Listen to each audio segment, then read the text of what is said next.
বন্দায় কোনো জিনিস রে ধরবো তখন তার হাত দ্বারা ধরতো নাই, আল্লাহর হাত হই যাইব, তার হাতটা আল্লাহর হাত হই যাইব, জিনিস ধরবো আল্লাহর হাত দি ধরবো।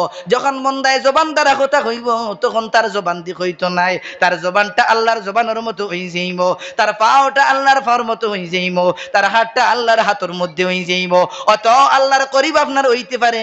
তাই তো আমার আল্লাহ রাব্বুল আলামিন ফরমাইন আপনার ওয়া নাহনু আকরাবু ইলাইহি মিন হাবলিল ওয়ারিদ, আমি আল্লাহ রাব্বুল আলামিন বন্দার শাহে রক্ত কিয়া এই গড়গড়ির রক যেটা আছে এটার থেকে আরো বেশি আপনার দ্বারো।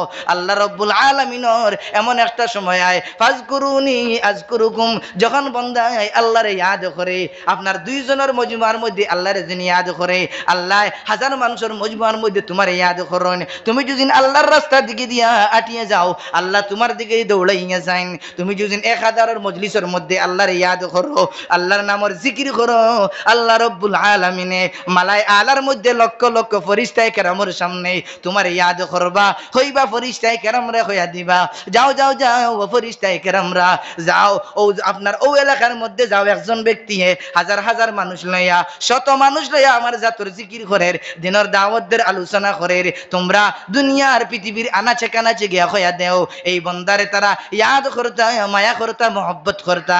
তখন আল্লাহ যখন ফেরেশতায়ে কেরামরা রে কইয়া দেন, তখন ফেরেশতায়ে কেরামরা এই জমিনের মধ্যে আয়া এলান করেন। জমিনের মধ্যে যখন এলান করেন তখন মানুষরা এই বন্দারে ভালোবাসা শুরু করেন। ফরিদ হুজুরটা মানুষে ভালোবাসেন, কোন জন্য ভালোবাসেন? আল্লাহ মালাই আলার মধ্যে তানে মহব্বত করেন না, বা সামদির সাবরে মানুষে মহব্বত করেন। এই কারণ হইল মালাই আলার মধ্যে আল্লাহ তানে ভালোবাসে না। গোবিন্দপুরি সাবরে মানুষে মহব্বত করেন, কোন কারণে?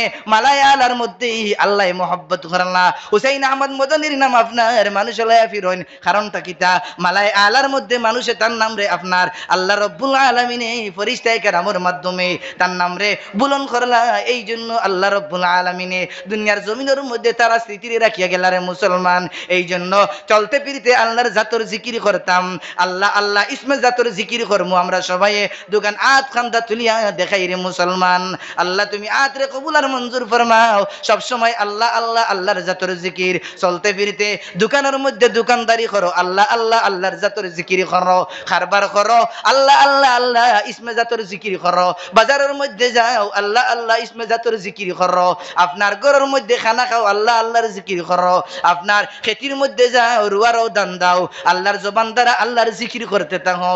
আল্লাহ আল্লাহ ইসমে জাতর যদি জিকির করিয়া যাও রে মুসলমান, এক লাগাতর 40 দিন 1 বছর যদি আল্লাহর জাতর জিকির করো, আপনার অটোমেটিকলি তোমার জিন্দগিটা বদলিয়ে যাইব, তোমার জিন্দগিটা খান্দাওয়ালা জিন্দগি বনি যাইব, তোমার চকুর পানিওয়ালা জিন্দগি বনি যাইব, তোমার কলুবটা নরম বনি যাইব।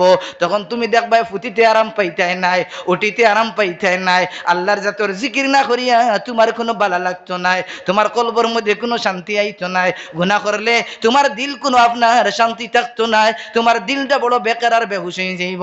যখন আল্লাহ আল্লাহ জিকির করবাই, ইসমে জাতর জিকির করবাই, সে তসবিহ আদায় করবাই, 12 তসবিহ আদায় করবাই, তখন দেখবাই গুনার কাজের প্রতি তোমার মহব্বত লাগতো নাই। গুনাহ যদি বাই চান্স হইয়া যায় তোমার দিলটা বেকার আর হয়ে যাইব, বেফানা হয়ে যাইব, পরেশান হয়ে যাইব। যতক্ষণ পর্যন্ত আল্লাহ রাব্বুল আলামিনের কাছে আপনার তওবা করতেই নাই রে মুসলমান, ততক্ষণ পর্যন্ত তোমার দিলে শান্তি পাইতো নাই। বুঝা গেছে নিমা? এর লাগি আমরা আল্লাহর জাতর জিকির বেশ করি করতাম। খের আমি এখনো পর্যন্ত আমি বাউয়েদি বয়ান করিয়া তাইনে দিয়ে আমার যে আয়াত পড়েছিলাম আয়াতের দিকে দিয়ে ইনশাআল্লাহ আই যাইয়া শর্টকাটে আয়াতের দিকে দিয়ে আইয়া যে সময়